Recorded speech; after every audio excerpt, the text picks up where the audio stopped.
شيخة أمي عساني من فداياها، يلي بعيني تساوي كل نشمية، من يتي في حياتي يكسب رضاها. قلت بهدي لها ابيات شعرية تزين القافية ويزين معناها، تزين القافية ويزين معناها.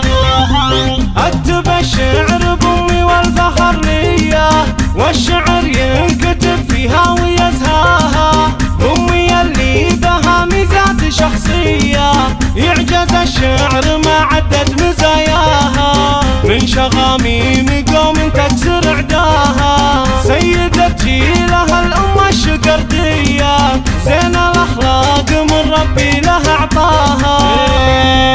والعقل والثقل خصلة أساسية، سمح قبالها الكل من جاها.